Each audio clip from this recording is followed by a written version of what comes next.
Hi everyone, this is Abin from Abika. അങ്ങനെ നമ്മുടെ iOS 16.2-ൻ്റെ developer beta 3 ഇപ്പോൾ നമുക്ക് റിലീസ് ആയിട്ടുണ്ട്. ഈ ഒരു അപ്ഡേഷൻ വന്നിരിക്കുന്നത് ഏകദേശം 475 MB-ലാണ് iPhone 11-ൽ. അത് പല ഡിവൈസിലും പല സൈസിലായിട്ടായിരിക്കും വന്നിരിക്കുന്നത്. ആ ഒരു കാര്യം നിങ്ങൾ എന്തായാലും ശ്രദ്ധിക്കേണ്ടതാണ്. അതോടൊപ്പം തന്നെ ആപ്പിൾ iPadOS 16.2 ബീറ്റ 3 റിലീസ് ചെയ്യുന്നുണ്ട്. watchOS 9.2 ബീറ്റ 3 റിലീസ് ചെയ്യുന്നുണ്ട്.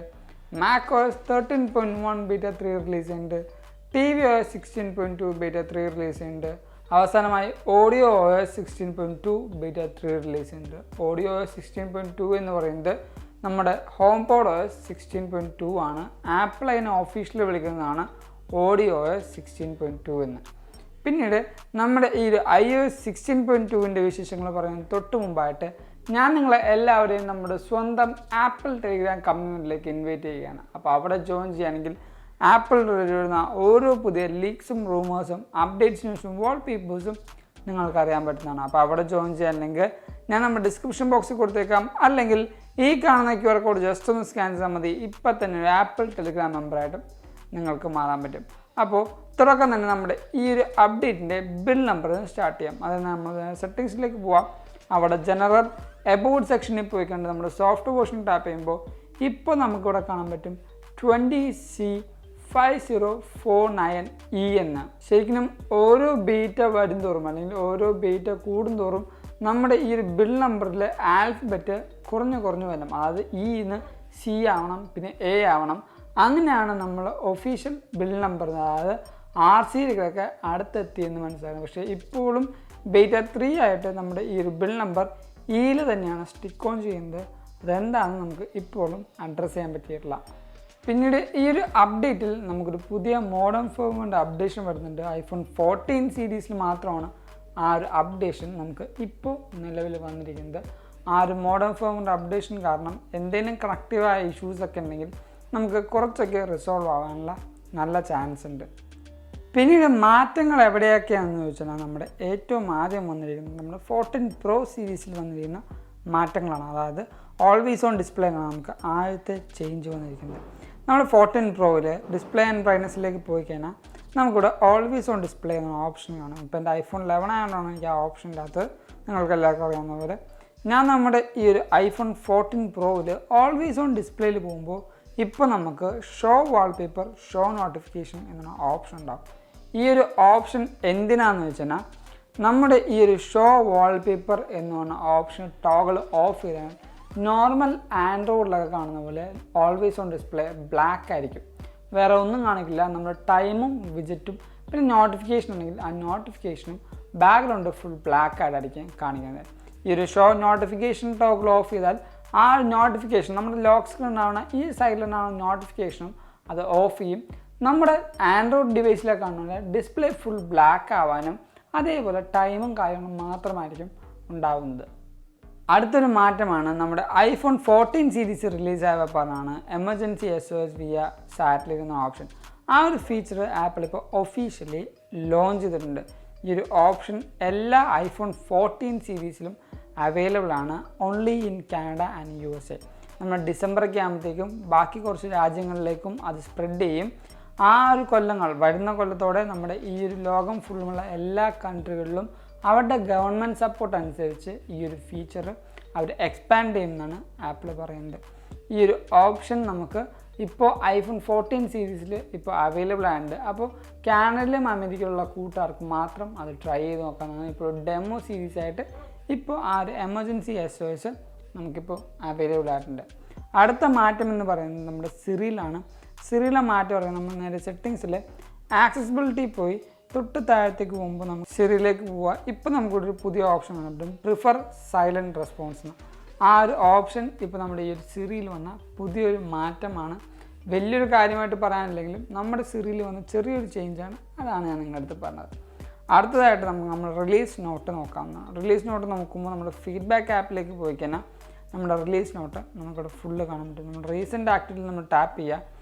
ഇപ്പോൾ നമുക്കിവിടെ കാണാൻ പറ്റും iOSൻ്റെയും HomePodൻ്റെയും മാക്കിൻ്റെയും TVയുടെയും വാച്ചിൻ്റെയും. നമ്മുടെ iOS ആൻഡ് iPad എടുക്കുകയാണെങ്കിൽ നമുക്കിവിടെ ഫിക്സ് ചെയ്ത ഇഷ്യൂസും അതേപോലെ തന്നെ ഇപ്പോൾ ഉള്ള ഇഷ്യൂസും നമുക്കിവിടെ കാണാൻ പറ്റുന്നതാണ്. ഇതിൽ ഏറ്റവും കൂടുതൽ ആൾക്കാർ പറയുന്നൊരു ഇഷ്യൂ എന്ന് പറഞ്ഞാൽ നമ്മുടെ ഐപാഡിലാണ്. ഐപാഡിൽ സ്റ്റേജ് മാനേജറിലാണ് ഈ പറയുന്ന പ്രശ്നം പറയുന്നത്. കാരണം നമ്മുടെ ഈ ഒരു ഐപാഡ് എക്സ്റ്റേണൽ ഡിസ്പ്ലേ ആയിട്ട് കണക്ട് ചെയ്യുകയാണെങ്കിൽ ആ ഒരു ഡോക്കും, അതായത് നമ്മുടെ ഈ പറയുന്ന ഐപാഡിൻ്റെ ആ ഡോക്കും സ്ക്രീനും കറക്റ്റായിട്ട് നമ്മുടെ ടി വിയിൽ എക്സ്റ്റേണൽ ഡിസ്പ്ലേയിൽ നമുക്ക് വരുന്നില്ല. ആ ഒരു ഇഷ്യൂ ഇപ്പോഴും ആപ്പിൾ അഡ്രസ്സ് ചെയ്തുകൊണ്ടിരിക്കുകയാണ്. ആ ഒരു കാര്യമാണ് നമുക്കിവിടെ നമ്മുടെ ഫീഡ്ബാക്ക് ആപ്പിലും അതേപോലെ നോർമൽ യൂസർ എക്സ്പീരിയൻസിലും പറയാനുള്ളത്. പിന്നീട് ബഗ് ഫിക്സും ബഗ്ഗുകളുടെ കാര്യം പറയുകയാണെങ്കിൽ അത്യാവശ്യം നല്ല ബഗ് ഫിക്സ് വരുത്തിയിട്ടുണ്ടെന്നാണ് ആപ്പിൾ പറയുന്നത്. പക്ഷേ സ്റ്റോറേജിൻ്റെ കാര്യത്തിൽ എനിക്ക് ആ ഒരു കാര്യത്തിൽ ആപ്പിളിനെ വിശ്വസിക്കാൻ പറ്റില്ല. നമ്മുടെ സ്റ്റോറേജ് എടുക്കുകയാണെങ്കിൽ ഇപ്പോൾ നമ്മുടെ സ്റ്റോറേജ് ബഗ് എന്ന് പറഞ്ഞാൽ കുറേ കൂട്ടുകാർക്ക് അത് ആക്യുറേറ്റ് ആണ്, കുറേ കൂട്ടുകാർക്ക് അത് ഇന്നാക്യുറേറ്റ് ആണ്. അതേപോലെ തന്നെ നമ്മുടെ ഈ ഒരു സിസ്റ്റം ഡാറ്റയും iOS ഡാറ്റയും ഒക്കെ ചില സാഹചര്യം നമുക്ക് 0 KB ആയിട്ടായിരിക്കും കാണിക്കുന്നത്. അപ്പോൾ നമ്മൾ നേരെ താഴത്തേക്ക് പോവാം. ഇപ്പോൾ എൻ്റെ iOS ഡാറ്റ എന്ന് പറയുന്നത് 8.97 GB ആണ്. സിസ്റ്റം ഡാറ്റ ഇപ്പോഴും ലോഡിംഗ് ആണ്.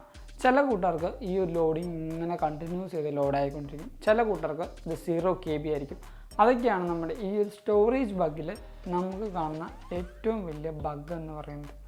പിന്നീട് ബാറ്ററി പെർഫോമൻസിൻ്റെ കാര്യം പറയുകയാണെങ്കിൽ പറയുമ്പോൾ അത്യാവശ്യം നല്ല ബാറ്ററി പെർഫോമൻസ് എൻ്റെ ഡിവൈസിൽ നിന്ന് എനിക്ക് കിട്ടുന്നുണ്ട്. പിന്നീട് കഴിഞ്ഞൊരു വീഡിയോയിൽ iOS 16.1.1 എന്ന വീഡിയോയിൽ ഞാൻ iPhone 13 ഒരു ക്ലീൻ എനർജി ചാർജിങ്ങിൻ്റെ കാര്യം പറഞ്ഞായിരുന്നു. അത് എൻ്റെ ഈ iPhone 11 എനിക്കിപ്പോൾ ലഭിച്ചിട്ടുണ്ട്. ഇപ്പോൾ ഞാൻ നമ്മുടെ ബാറ്ററി ആൻഡ് ചാർജിങ്ങിൻ്റെ അടുത്താണ്. പിന്നെ മാക്സിമം കപ്പാസിറ്റി എന്ന് പറയുന്നത് 87%. ഇവിടെ നിങ്ങൾക്കിപ്പോൾ കാണാൻ പറ്റും ക്ലീൻ എനർജി ചാർജിങ് ഓപ്ഷൻ. ഈ ഒരു ഓപ്ഷൻ ഞാൻ എങ്ങനെ എനേബിൾ ചെയ്തെന്ന് വെച്ചാൽ സിമ്പിളാണ്. അത് ഞാൻ എൻ്റെ ലൊക്കേഷൻ മാത്രമാണ് മാറ്റിയത്. ലൊക്കേഷൻ മാറ്റാനായിട്ട് ഞാൻ നമ്മുടെ ജനറലിൽ പോയി അവിടുന്ന് language and region option select ചെയ്തിട്ട് എൻ്റെ ഈ റീജിയൻ ഞാൻ യുണൈറ്റഡ് സ്റ്റേറ്റ്സ് എന്ന ഓപ്ഷനിലേക്ക് മാറ്റിയായിരുന്നു. ഇന്ത്യയിലേക്ക് ഇട്ടപ്പോഴത്തേക്കും എനിക്ക് ഈ ഒരു ആപ്പിൾ ന്യൂസും അതേപോലെ തന്നെ ഈ ഒരു ഓപ്ഷനും കിട്ടിയില്ലായിരുന്നു. പക്ഷെ ഞാൻ ഈ ലൊക്കേഷൻ ചേഞ്ച് ചെയ്ത് നോക്കിയപ്പോഴത്തേക്കും എൻ്റെ iPhone 11 എനിക്ക് ബാറ്ററിയുടെ ആ ഒരു ഓപ്ഷൻ എനേബിൾ ആയിട്ടുണ്ട്. അപ്പോൾ നിങ്ങൾക്ക് മാറ്റണമെന്നാണെങ്കിൽ നമ്മുടെ ഈ ഒരു ലൊക്കേഷൻ മാറ്റിക്കഴിഞ്ഞാലും നിങ്ങൾക്ക് ഈ ഒരു ഓപ്ഷൻ എനേബിൾ ആവുന്നതായിരിക്കും. അപ്പോൾ നമ്മുടെ ഈ ഒരു ബാറ്ററി പെർഫോമൻസിൻ്റെ കാര്യം പറഞ്ഞാൽ അത്യാവശ്യം നല്ല ബാറ്ററി പെർഫോമൻസ് എനിക്ക് തരുന്നുണ്ട്. ഡീസൻ്റ് അല്ല, നല്ല ബാറ്ററി ലൈഫ് എനിക്ക് തരുന്നുണ്ട്. ഇപ്പോൾ എൻ്റെ സ്ക്രീൻ ഓൺ ടൈം എന്ന് നോക്കിക്കഴിഞ്ഞാൽ നിങ്ങൾക്ക് മനസ്സിലാവും 8 മണിക്കൂറും 42 മിനിറ്റുമാണ് സ്ക്രീൻ ഓൺ ടൈം എന്ന് പറയുന്നത്. എൻ്റെ സ്ക്രീൻ ഓഫ് ടൈം എന്ന് പറയുന്നത് 22 മിനിറ്റുമാണ്. അത്യാവശ്യം നല്ല രീതിയിലുള്ള ബാറ്ററി കൺസപ്ഷനും അതേപോലെ ബാറ്ററി യൂസേജും എനിക്ക് വരുന്നുണ്ട്. അപ്പോൾ ഇപ്പോൾ ഇത്രയും നേരം നിങ്ങൾ കണ്ട ഈ ഒരു ബാറ്ററി ചാർട്ടിൽ അല്ലെങ്കിൽ ഈ ഒരു ബാറ്ററി ലോഗിൽ നിങ്ങൾക്ക് മനസ്സിലാവും എനിക്ക് നല്ല രീതിയിലുള്ള ബാറ്ററി പെർഫോമൻസ് തരുന്നുണ്ട്. അതേപോലെ തന്നെ പെർഫോമൻസിൻ്റെ കാര്യം പറയുമ്പോൾ നല്ലൊരു പെർഫോമൻസും എനിക്ക് ലഭിക്കുന്നുണ്ട്. ഓരോ ബീറ്റ കഴിയുന്തോറും ആ ഒരു പെർഫോമൻസ് കുറച്ചുകൂടെ ഒപ്റ്റിമൈസ്ഡ് ആയിക്കൊണ്ടിരിക്കുകയാണ്. എനിക്ക് വലിയ ഡ്രാഗോ അതേപോലെ ഫ്ലിക്കറിംഗ് ഒന്നും എനിക്ക് ഈ ഒരു ബീറ്റയിൽ ഫീൽ ചെയ്യുന്നില്ല. തേർമൽ ഇഷ്യൂയുടെ കാര്യം പറയുമ്പോൾ ഡീസൻ്റ് ആയിട്ടുള്ള തേർമൽ ഇഷ്യൂ, അതായത് നല്ല രീതിക്കുള്ള തേർമൽ മാനേജ്മെൻറ്റാണ് ഈ ഒരു ബീറ്റയിലും ആപ്പിൾ കൊണ്ടുവന്നിരിക്കുന്നത്. കാരണം ഇത്രയും ഞാൻ ഷൂട്ട് ചെയ്തിട്ടും എൻ്റെ ഡിവൈസിൽ എനിക്ക് ചൂടോ കാര്യങ്ങളോ ഈ ഒരു ബാറ്ററി മോഡ്യൂളിൻ്റെ ഭാഗത്തോ ക്യാമറ മോഡ്യൂളിൻ്റെ ഭാഗത്തോ എനിക്ക് ഫീൽ ചെയ്യുന്നില്ല. സൈഡ് ബാസിലും എനിക്ക് ചൂട് ഫീൽ ചെയ്യുന്നില്ല. നല്ല രീതിക്കുള്ള തേർമൽ മാനേജ്മെൻറ്റ് ഈ ഒരു OS വന്നിട്ടുണ്ട്. അവസാനമായിട്ട് ചോദിക്കുന്നതാണ് നമ്മുടെ ഈ ഒരു iOS 16.2 എന്നായിരിക്കും ഒഫീഷ്യലി റിലീസ് ചെയ്യുന്നത് വെച്ചാൽ നമ്മുടെ ഈ iOS 16.2 നമുക്ക് ഡിസംബർ മിഡിന് മുമ്പായിട്ട് തന്നെ ലഭിക്കുന്നതായിരിക്കും. കഴിഞ്ഞ കൊല്ലം iOS 15.2 നമുക്ക് ലഭിച്ചത് ഡിസംബർ 13 അതുകൊണ്ട് തന്നെ ഈ വരുന്ന ഡിസംബർ 13, 12 എന്നുള്ള തീയതിയിൽ തന്നെ ആയിരിക്കണം നമുക്ക് ഈ iOS 16.2 ഒഫീഷ്യലി റിലീസ് ചെയ്യാൻ പോകുന്നത്. iOS 16.2 ബീറ്റ 4 നമുക്ക് അടുത്ത ആഴ്ചയായിട്ട് നമുക്ക് ലഭിക്കുന്നതായിരിക്കും. ഇപ്പോൾ നമ്മുടെ ഈ ഒരു ബീറ്റാസൊക്കെ 1 വീക്ക് സൈക്കിളിലാണ് അപ്ഡേഷൻ കൊണ്ടുവരുന്നത്. അതുകൊണ്ട് തന്നെ നെക്സ്റ്റ് വീക്കിലും കാണാൻ പറ്റുന്നതാണ്. പിന്നീട് iOS 16.3 എന്നായിരിക്കും ലഭിക്കുന്നത് വെച്ചാൽ മിക്കവാറും നമുക്ക് ജാനുവരിയുടെ ആ ഒരു ഫസ്റ്റ് വീക്കിലൊക്കെ ആയിരിക്കും നമുക്ക് iOS 16.3 ബീറ്റ 1 കാണാൻ പറ്റുന്നത്.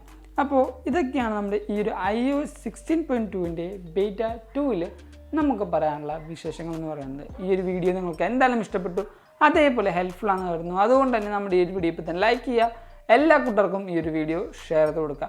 അതോടൊപ്പം നമ്മുടെ ഈ ചാനൽ ആദ്യമായി കാണുന്ന എല്ലാ കൂട്ടുകാരും ഇപ്പം തന്നെ നമ്മുടെ ചാനൽ സബ്സ്ക്രൈബ് ചെയ്യുക. തൊട്ടപ്പുറത്തുള്ള ബെല്ലൈക്കൺ എനേബിൾ ചെയ്യുകയാണെങ്കിൽ നമ്മൾ റിലീസ് ചെയ്യുന്ന എല്ലാ വീഡിയോസും നിങ്ങൾക്ക് നോട്ടിഫിക്കേഷൻ ആയിട്ട് വരികയും നിങ്ങളത് മറന്നു പോകാതെ കാണുകയും ചെയ്യും. പിന്നീട് ഞാൻ നിങ്ങൾ ഒന്നും കൂടെ നമ്മുടെ സ്വന്തം ആപ്പിൾ ടെലിഗ്രാം കമ്മ്യൂണിറ്റിയിലേക്ക് ഇൻവൈറ്റ് ചെയ്യുകയാണ്. അവിടെ ജോയിൻ ചെയ്യുകയാണെങ്കിൽ ആപ്പിൾ റിലേറ്റഡ് വരുന്ന ഓരോ പുതിയ ലീക്സും റൂമേഴ്സും അപ്ഡേറ്റ്സ് ന്യൂസും വാൾപേപ്പേഴ്സും നിങ്ങൾക്ക് ലഭിക്കുന്നതാണ്. അപ്പോൾ അവിടെ ജോയിൻ ചെയ്യാൻ ലിങ്ക് ഞാൻ നമ്മുടെ ഡിസ്ക്രിപ്ഷൻ ബോക്സിൽ കൊടുത്തേക്കാം, അല്ലെങ്കിൽ ഈ കാണുന്ന QR കോഡ് ജസ്റ്റ് ഒന്ന് സ്കാൻ ചെയ്താൽ മതി. ഇപ്പം തന്നെ ഒരു ആപ്പിൾ ടെലിഗ്രാം മെമ്പറായിട്ടും നിങ്ങൾക്ക് മാറാൻ പറ്റുന്നതാണ്. അതോടൊപ്പം നിങ്ങൾക്കിപ്പോൾ ഇൻസ്റ്റാഗ്രാം വഴി അപ്ഡേഷൻസ് വേണമെങ്കിൽ നമ്മുടെ ഇൻസ്റ്റാഗ്രാം ലിങ്ക് ഞാൻ തൊട്ട് താത്ത് കൊടുക്കുന്നുണ്ട്. Go follow me in Instagram too. And thank you so much for watching this whole video. This is Abin Xavier signing from Evika.